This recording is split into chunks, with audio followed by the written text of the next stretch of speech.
Hello students, O2S academy में आपका बहुत बहुत स्वागत है। आई होप आप सब ठीक होंगे।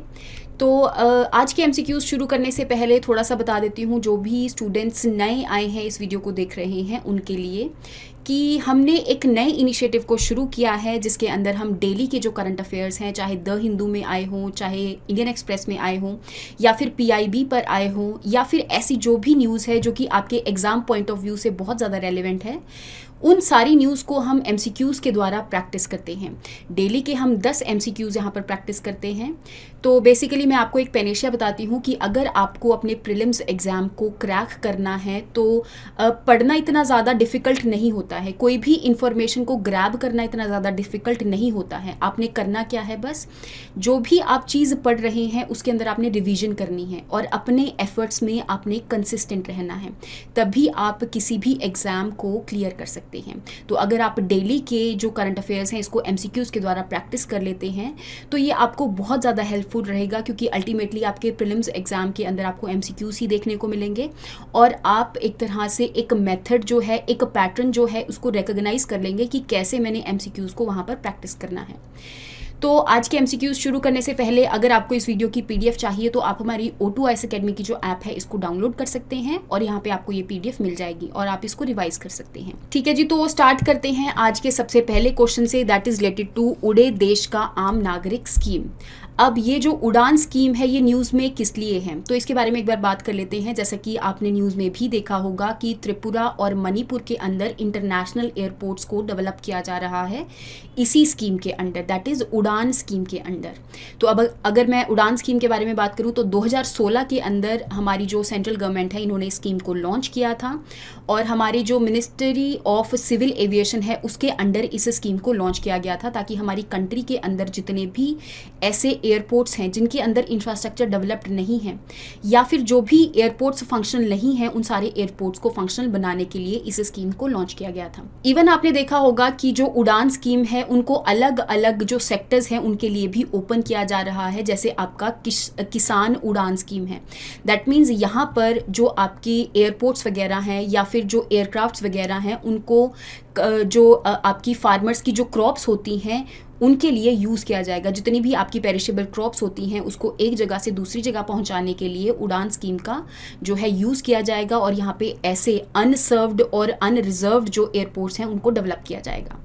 तो उसके रिगार्डिंग ही आपको यहाँ पे 3 स्टेटमेंट्स प्रोवाइड करी गई हैं, आपने इसमें से करेक्ट स्टेटमेंट को आइडेंटिफाई करना है।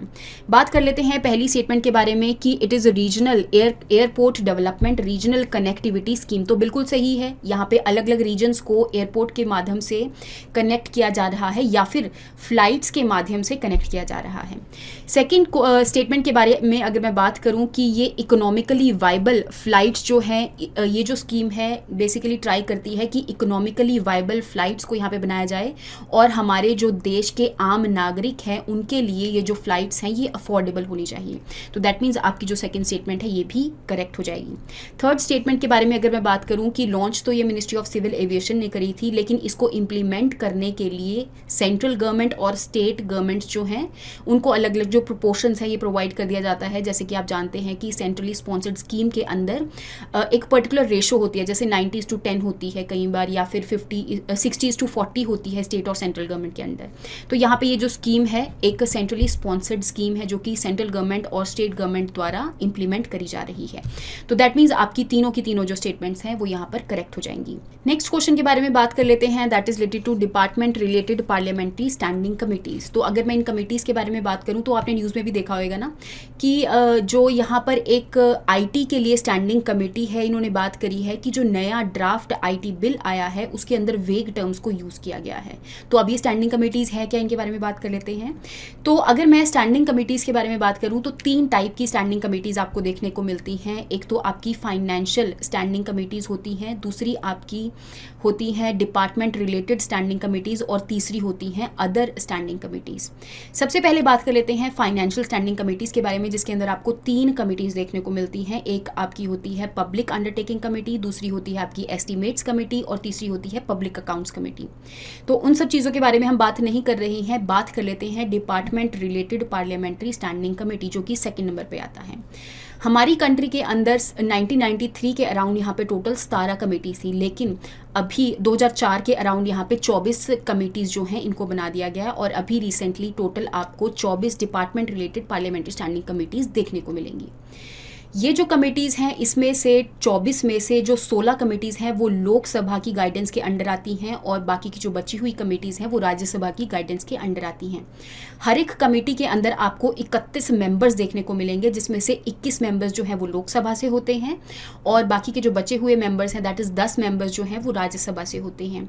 ध्यान देना है कि इन मेंबर्स के अंदर जो भी इन कमेटीज़ के अंदर मेंबर्स होते हैं वो मिनिस्टर्स नहीं होते। अगर इन कमेटीज़ के अंदर कोई भी मेंबर जो है वो एज अ मिनिस्टर अपॉइंट कर लिया गया है तो वो मेंबर जो है उस कमेटी के अंदर से वो सीज हो जाएगा, दैट मीन्स वो उस कमेटी का मेंबर फिर नहीं रहेगा। तो ये कुछ इंपॉर्टेंट चीज़ें हैं और जैसा कि आप जानते हैं कि जब भी कोई बिल जो है उसको इंट्रोड्यूस करना होता है पार्लियामेंट के अंदर तो सबसे पहले उस बिल को department related parliamentary standing committee के द्वारा होकर आना पड़ता है। तो दैट मीन्स ये हमारे जो काउंसिल ऑफ मिनिस्टर्स हैं इनको और ज़्यादा अकाउंटेबल बनाता है पार्लियामेंट के लिए। तो आप देखेंगे कि हमारी जो दोनों स्टेटमेंट्स हैं वो यहाँ पर करेक्ट हो जाएंगी और आपका जो सेकेंड स्टेटमेंट है वो इनकरेक्ट हो जाएगी क्योंकि जो मिनिस्टर है वो इस कमेटी का मेंबर नहीं होता है। तो दैट मीन्स आपकी जो फर्स्ट स्टेटमेंट है ये करेक्ट हो जाएगी। नेक्स्ट क्वेश्चन के बारे में बात कर लेते हैं, that is related to monetary policy committee. तो रिसेंटली आपने इंडियन एक्सप्रेस के अंदर भी देखा होगा कि मॉनेटरी पॉलिसी कमेटी जो है अपनी स्पेशल मीटिंग को कंडक्ट करवा रही है 3 नवंबर को। तो ऐसा जो इन्होंने शेड्यूल लॉन्च किया था, देखो जब भी कोई फाइनेंशियल ईयर आता है तो उस टाइम पे जो मॉनेटरी पॉलिसी कमेटी है अपने पूरे आने वाले अगले साल का जो शेड्यूल है उसको रिलीज़ कर देते हैं कि हम कब कब जो है वो मीटिंग कंडक्ट करवाएंगे। तो मार्च 2022 के अंदर जो शेड्यूल लॉन्च किया गया था उसके अंदर बेसिकली ये था कि हम हर 2 महीने बाद मीटिंग को कंडक्ट करवाएंगे, लेकिन अभी जो नवंबर 3 को मीटिंग होने वाली है जो कि स्पेशल मीटिंग है वो इस शेड्यूल के अंदर इंक्लूडेड नहीं है। तो एज सच अगर मैं बात करूं जो आपकी फर्स्ट स्टेटमेंट है कि मॉनेटरी पॉलिसी कमेटी जो है तो वो 6 बार मिलेगी, ठीक है। जो भी उन्होंने शेड्यूल लॉन्च किया है मार्च 2022 के अंदर उस हिसाब से वो 6 बार मिलेंगे और हर 2 महीने के बाद। तो फर्स्ट स्टेटमेंट आपकी करेक्ट हो जाएगी। सेकेंड स्टेटमेंट के बारे में अगर मैं बात करूं तो मॉनेटरी पॉलिसी कमेटी जो है वो अपना शेड्यूल पहले ही रिलीज़ कर देती है अगले आने वाले फाइनेंशियल ईयर के लिए। तो इस शेड्यूल के अंदर नवंबर 3 की मीटिंग नहीं थी। कुछ और चीज़ों के बारे में बात कर लेते हैं, जैसे कि मॉनेटरी पॉलिसी कमेटी का काम क्या होता है कि हमारी कंट्री के अंदर 2% से लेके 6% के बीच का जो इन्फ्लेशन टारगेट है इसको मेंटेन करके रखना है। पर रिसेंटली जैसे कि आपने देखा होगा ना कि जो इन्फ्लेशन है वो 6% से और ज़्यादा इंक्रीज़ कर रही है, जो हमारी रिटेल इन्फ्लेशन है। तो बेसिकली वो उस टारगेट को कंप्लीट नहीं कर पाए हैं। तो यहाँ पे जो आरबीआई एक्ट है, आरबीआई एक्ट कौन से ईयर का है? 1934 का। इस आरबीआई एक्ट के अंदर एक पर्टिकुलर सेक्शन है दैट इज़ 45ZN सेक्शन।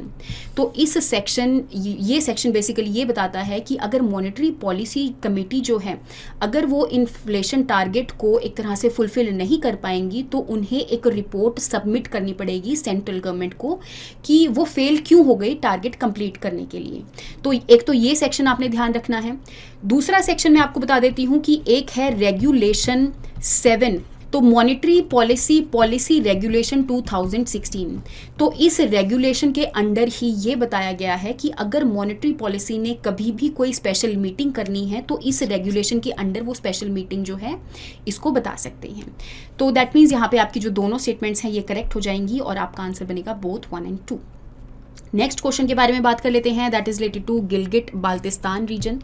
तो जैसा कि आपने देखा होगा कि हमारे जो डिफेंस मिनिस्टर हैं इवन इन्होंने भी बात करी है कि अभी हम नॉर्थ तक तो आ गए हैं, जैसे कि आर्टिकल 370 को हटाया गया था और यहाँ पे जम्मू एंड कश्मीर और जो लद्दाख है इन यूनियन टेरिटरीज़ को बनाया गया था।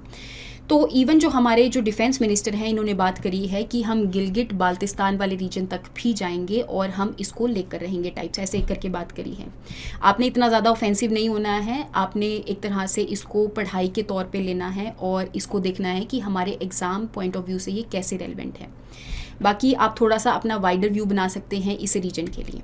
तो इसके रिगार्डिंग आपको 2 स्टेटमेंट्स यहाँ पे प्रोवाइड करी गई हैं। तो अगर मैं फर्स्ट स्टेटमेंट के बारे में बात करूँ तो यहाँ पे बताया गया है कि जो गिलगिट बाल्टिस्तान वाला रीजन है, इसके नॉर्थ, साउथ, ईस्ट, वेस्ट वाले रीजन में कौन कौन सी जो स्टेट्स हैं या फिर कौन कौन से जो रीजन्स हैं वो लोकेटेड हैं। तो ये चीज़ें आपको पता होनी चाहिए। जैसे कि अगर मैं बात करूँ, गिलगिट बाल्टिस्तान के वेस्ट वाली तरफ आपको अफगानिस्तान देखने को मिलेगा। देन इज साउथ वाली तरफ आपको आज़ाद कश्मीर और जम्मू कश्मीर की जो यूनियन टेरिटरी है ये देखने को मिलेगी। ईस्ट वाली साइड आपको थोड़ा सा चाइना देखने को मिलेगा और यहाँ पे हमारा जो लद्दाख यूनियन टेरिटरी है ये भी देखने को मिलेगा। तो दैट मीन्स आपकी जो सेकेंड स्टेटमेंट है ये तो हो जाएगी करेक्ट।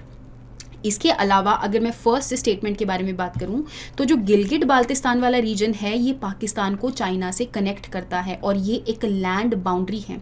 इवन यहाँ पे आप देखेंगे तो 1963 के अंदर पाकिस्तान ने ये जो पीओके वाला रीजन है, इस पीओके वाले रीजन में ये जो गिलगिट बाल्टिस्तान वाला रीजन है, इसमें जो ट्रांस काराकोरम ट्रैक्ट है, इस ट्रैक्ट को चाइना को दे दिया था 1963 में।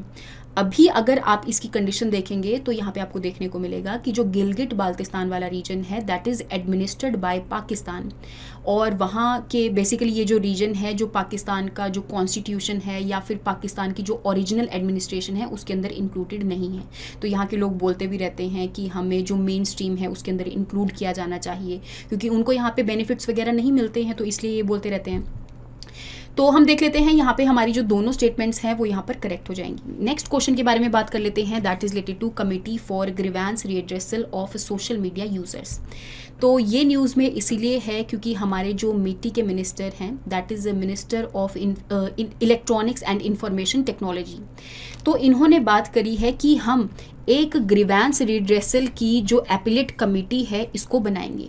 तो अब ये कमेटी क्या है, किस चीज़ से रिलेटेड है, एक बार उसके बारे में बात कर लेते हैं। जैसा कि आप जानते हैं कि जो सोशल मीडिया है और OTT प्लेटफॉर्म है, ओवर द टॉप प्लेटफॉर्म्स हैं, ये इमर्ज कर रही हैं धीरे धीरे, जिसके अंदर आपके अलग अलग जो प्लेटफॉर्म्स हैं ये देखने को मिलते हैं, जैसे कि ट्विटर हो गया, इंस्टाग्राम हो गया, स्नैपचैट हो गया, फेसबुक हो गया, व्हाट्सएप हो गया। तो ये सारे आपके सोशल मीडिया ऐप्स हैं।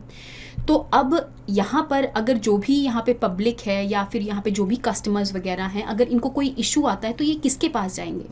तो यहाँ पर जो IT रूल्स हैं उसके द्वारा यहाँ पर ये बताया गया कि हर एक सोशल मीडिया जो है उन्हें खुद का ग्रीवेंस ऑफिसर जो है इसको अपॉइंट करना पड़ेगा। तो यहाँ पे सबने अपने जो ग्रीवेंस ऑफिसर्स हैं उनको अपॉइंट कर लिया।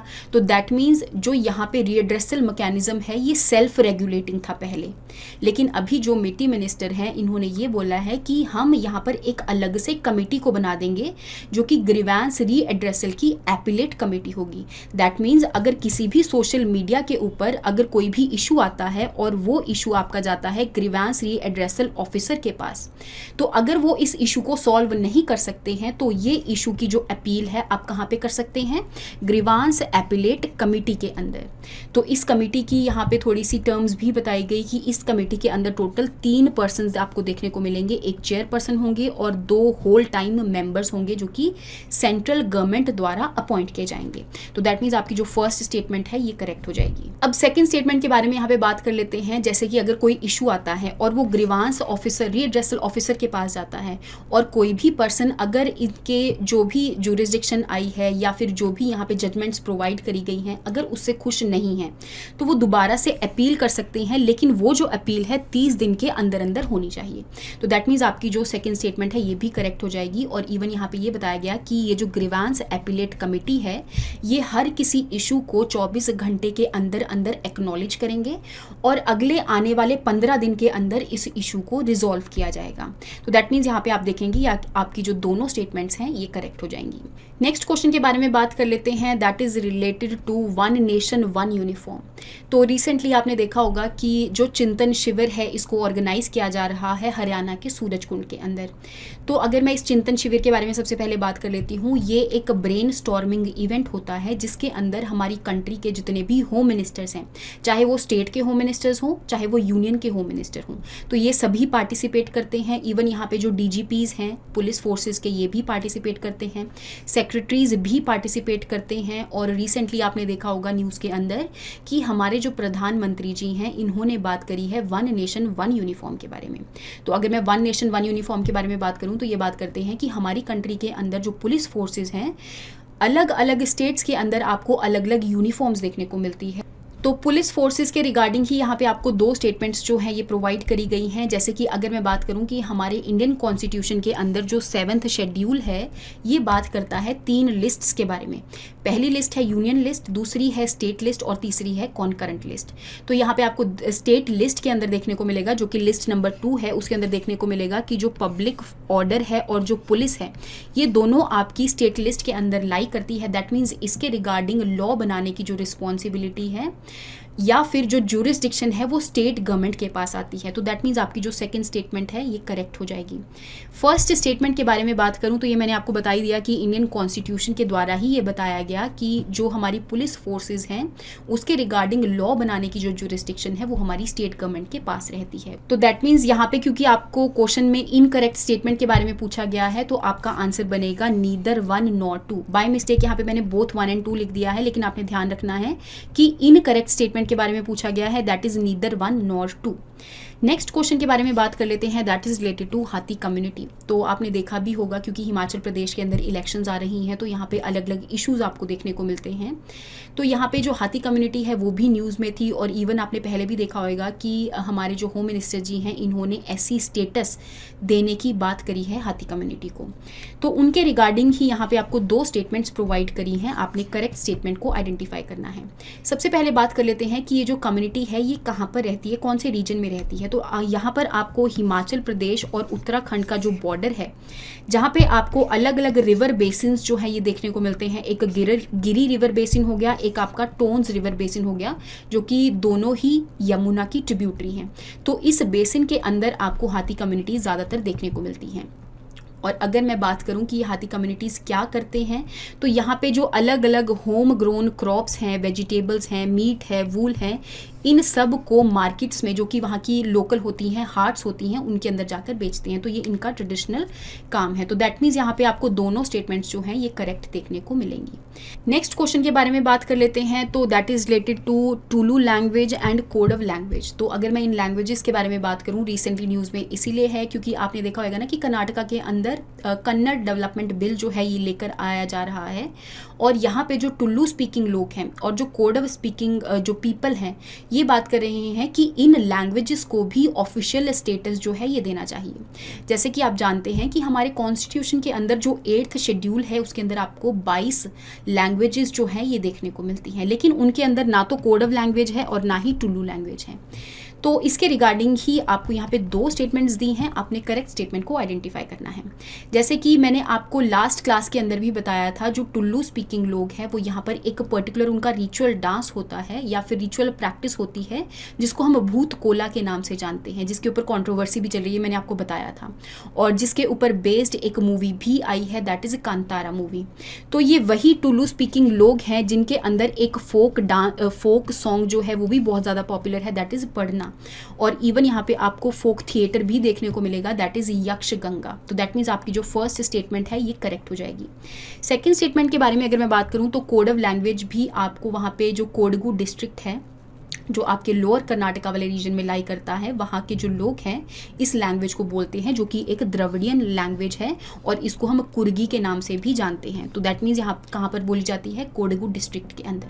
तो ये कुछ चीज़ें हैं जो कि न्यूज़ में चलती रहती हैं और इन सब चीज़ों के बारे में आपको थोड़ा बहुत पता होना चाहिए। तो दैट मीन्स आपका आंसर बनेगा बोथ 1 and 2। नेक्स्ट क्वेश्चन के बारे में बात कर लेते हैं, that is related to floating trash barrier. तो अब ये फ्लोटिंग ट्रैश बैरियर है क्या? तो जैसा कि आप जानते हैं कि आपकी कोई भी जो वाटर बॉडी है उसके अंदर बहुत ज़्यादा पोल्यूशन होता है। आपने देखा होगा कि उसके अंदर जो सॉलिड वेस्ट है उसको डिस्पोज कर दिया जाता है। तो अगर इस वाटर बॉडी के अंदर मैं एक ऐसा बैरियर बना दूं ताकि जितना भी सॉलिड वेस्ट है वो एक जगह पर कलेक्ट हो जाए और अल्टीमेटली उसको मैकेनिकली रिमूव किया जाता है या फिर मैनुअली उसको रिमूव कर दिया जाता है। तो बेसिकली यहाँ पे जो भी वाटर पोल्यूशन होती है इसको रिड्यूस करने के लिए या फिर वेस्ट डिस्पोजल को और ज़्यादा एफिशिएंट करने के लिए इन बैरियर्स को बनाया गया है। लेकिन आपको देखने को मिलेगा कि हमारी ऑल ओवर द कंट्री ये बैरियर्स हर एक सिटी में अवेलेबल नहीं हैं, ये कुछ ही सिटीज़ में अवेलेबल हैं। जैसे कि आपको देखने को मिलेगा, एक तो आपका हो गया बेंगलुरु वाला region, then is your Chennai वाला रीजन, एक आपका पुडुचेरी हो गया, हैदराबाद हो गया, मैसूरू हो गया, तंजौर हो गया, टूटीकोरिन हो गया एंड कोयम्बटूर हो गया। तो इन सारी जो बड़ी बड़ी सिटीज़ हैं, इन सारी सिटीज़ के अंदर आपको जो ये फ्लोटिंग ट्रैश बैरियर है ये देखने को मिलेगा। तो दैट मीन्स जो आपकी सेकेंड स्टेटमेंट है कि ऑल द बिग सिटीज़, तो ये सारी बिग सिटीज़ के अंदर नहीं है, कुछ ही सिटीज़ में है जो कि मैंने आपको बताया है। तो आपका सही जो उत्तर है वो बनेगा 1 ओनली। नेक्स्ट क्वेश्चन के बारे में बात कर लेते हैं, दैट इज रिलेटेड टू डकार इंटरनेशनल फोरम 2022। तो अगर मैं इस फोरम के बारे में बात करूं, इस फोरम को एक पर्टिकुलर सिटी के अंदर ऑर्गेनाइज किया जाता है जिसका नाम है डकार। इसको जिस तरीके से भी आप प्रोनाउंस करना चाहते हैं आप कर सकते हैं, नो वरीज अबाउट दैट, लेकिन आपको पता होनी चाहिए कि कैसे इस क्वेश्चन को आप एग्जाम के अंदर आइडेंटिफाई करेंगे। तो अगर मैं डकार सिटी के बारे में बात करूं तो ये वेस्ट अफ्रीकन कंट्री जो है जिसका नाम है सेनेगल, इस कंट्री की ये कैपिटल है। तो यहाँ पर इस इंटरनेशनल फोरम को अभी ऑर्गेनाइज किया जा रहा है। सबसे पहली बार इसको 2013 में एक समिट द्वारा शुरू किया गया था जिसका नाम है एलईसी समिट, और सबसे पहले इसको फ्रांस ने ऑर्गेनाइज किया था। अब किस चीज़ के लिए इसको ऑर्गेनाइज किया जाता है, तो बेसिकली पीस एंड सिक्योरिटी के लिए। तो अफ्रीका वाले रीजन के अंदर पीस और सिक्योरिटी मेंटेन करने के लिए इस इंटरनेशनल फोरम को शुरू किया गया था, जिसके अंदर आपको देखने को मिलेगा कि अलग अलग जो हेड्स हैं, चाहे वो अफ्रीकन हेड्स हैं, चाहे वो यहाँ पे इंटरनेशनल पार्टनर्स हैं, तो ये सारे यहाँ पर आकर पार्टिसिपेट करते हैं। और सबसे बड़ी बात, हमारे इंडिया ने सबसे पहली बार इस फोरम के अंदर पार्टिसिपेट किया है जो कि मिनिस्टीरियल लेवल पर है। दैट मीन्स हमारे जो minister of state of external affairs हैं, तो इन्होंने इस फोरम के अंदर पार्टिसिपेट किया है। ये कुछ इंपॉर्टेंट चीज़ें आपको पता होनी चाहिए। तो यहाँ पे आपके जो दोनों स्टेटमेंट्स हैं ये करेक्ट हो जाएंगे। तो आई होप आपको यहाँ तक जो करंट अफेयर्स हैं एमसीक्यूज़ के द्वारा जिसको हम प्रैक्टिस करते हैं उनके बारे में समझ में आया होगा। आपने इसके अंदर कंसिस्टेंसी मेंटेन करके रखनी है। तो thank you so much. Next class के अंदर हम नेक्स्ट एमसीक्यूज़ के साथ मिलेंगे। Thank you so much and have a nice day.